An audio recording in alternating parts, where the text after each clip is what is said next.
Mid-Atlantic Championship Wrestling was a professional wrestling promotion based in the Carolinas and Virginia, and was also one of the most influential NWA territories. It began in the early 30s when Jim Crockett Sr.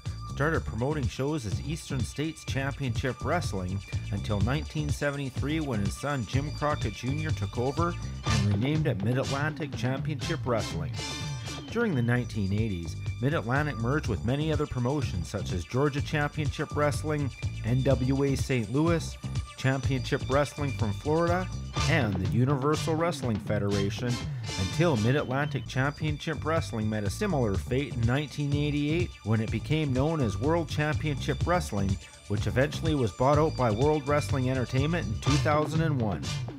This is the untold story of Mid-Atlantic Championship Wrestling. Hi, wrestling fans. Bob Palmer and David Crockett.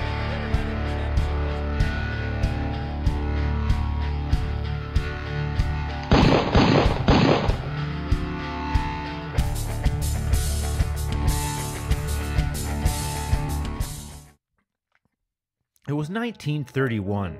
As the United States officially adopted the Star-Spangled Banner for its national anthem, Nevada legalizes gambling, Alka-Seltzer was launched and even had its own radio show called the Alka-Seltzer's Comedy Star, the Montreal Canadiens beat the Chicago Blackhawks in Game 5 in the Stanley Cup Finals, Raymond Gunn is tied to the roof of a schoolhouse and burned alive by a mob of 2,000 in Maryville, Missouri after being accused of murdering a teacher with no trial or due process, while the National Guard who was placed there to protect him stood by and did nothing.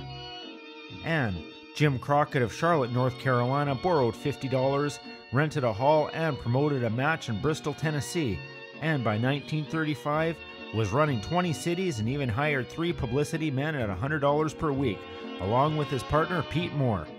They also promoted concerts, plays, minor league baseball, and even ice hockey, laying the foundation for what is now called Jim Crockett Promotions. Although the business was always called Jim Crockett Promotions, it used a variety of pseudonyms as brand names for specific TV shows, newspaper and radio ads, and even on tickets themselves. Along with those brand names were generic standbys, Championship Wrestling, and All-Star Wrestling, as well as East Coast Wrestling, and later Mid-Atlantic Championship Wrestling, Mid-Atlantic Championship Sports, Wide World Wrestling, and Worldwide Wrestling. The promotion at this time was named Eastern States Championship Wrestling, centered in the Carolinas and Virginia. Jack Curley, dean of all wrestling promoters in the early 1900s, thought very highly of a motivated 25-year-old Jim Crockett. In the early 1930s, the territory was initially run by George Kazana, but taken over by Jim Crockett and Pete Moore. At the same time, professional wrestling had outgrown its carnival roots, making a way to a host of colorful independent local and regional wrestling promotions. Newspapers were also reporting results alongside amateur wrestling in the sports section.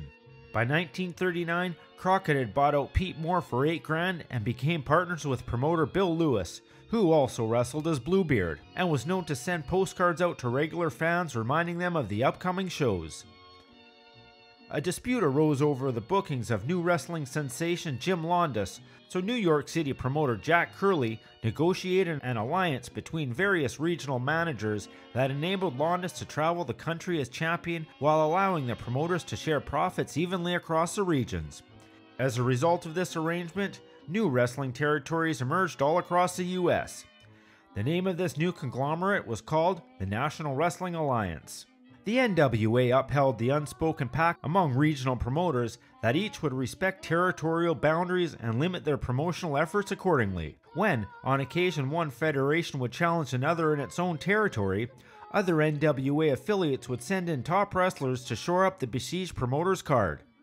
Crockett officially joined the National Wrestling Alliance in 1952, and his territory covered Virginia, North Carolina, and South Carolina.